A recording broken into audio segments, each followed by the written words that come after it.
You ask Tiger to solve. This deals with linear equations with one unknown. The final result is x equals 3 over 2. Let's solve it step by step. Group all x terms on the left side of the equation. Subtract 3x from both sides. Group like terms.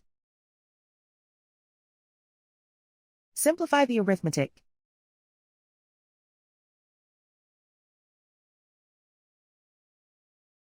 Group all constants on the right side of the equation. Add 3 over 2 to both sides.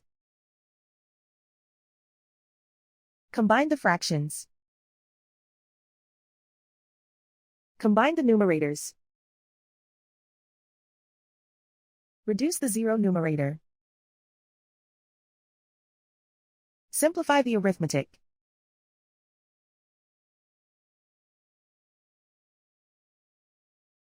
And so the final result is x equals 3 over 2.